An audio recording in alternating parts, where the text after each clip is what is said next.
नमस्कार, मैं हूं आपके साथ अंजना शर्मा और आप देख रहे हैं वर्तमान युग। तो आइए शुरुआत करते हैं आज की खास खबर से। कई मुस्लिम मानते हैं कि वक्फ माफिया जैसे काम कर रहा है आरएसएस नेता इंद्रेश कुमार। आरएसएस यानी राष्ट्रीय स्वयंसेवक संघ के वरिष्ठ नेता इंद्रेश कुमार वक्फ बोर्ड को भ्रष्टाचार का गढ़ बताया है। साथ ही उन्होंने यह भी कहा कि मुस्लिम समुदाय भी इन बोर्ड्स को माफिया के तौर पर देखते हैं। बजट सत्र के दौरान केंद्र सरकार ने बिल सदन में पेश किया था। इस बिल पर कई मुस्लिम संगठनों और विपक्ष के बड़े दलों ने आपत्ति भी जाहिर की थी। इंद्रेश कुमार ने वक्फ संशोधन बिल का समर्थन किया है। इंडियन एक्सप्रेस से बातचीत में उन्होंने बताया कि इस देश में जमीन से जुड़े किसी भी विवाद में फैसला कोर्ट सुनाता है, लेकिन जब बात वक्फ संपत्ति में विवाद की आती है तो एकमात्र वोट ही फैसला लेने वाला होता है।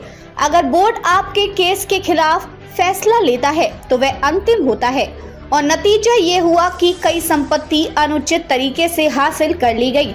उन्होंने कहा, ऐसे में मुस्लिम समुदाय में यह धारणा बढ़ रही है कि वक्फ बोर्ड माफिया जैसे काम कर रहा है और भ्रष्टाचार का गढ़ बनता जा रहा है।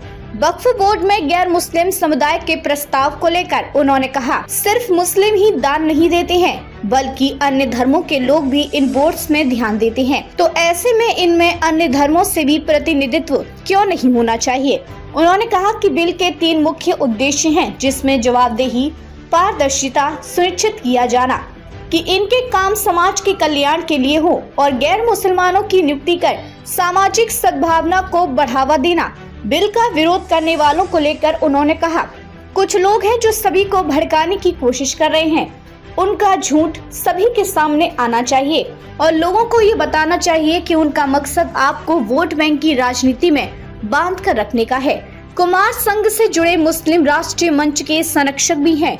उन्होंने जानकारी दी है कि मुस्लिम राष्ट्र मंच देश में सेमिनार और वर्कशॉप आयोजित कर रहा है।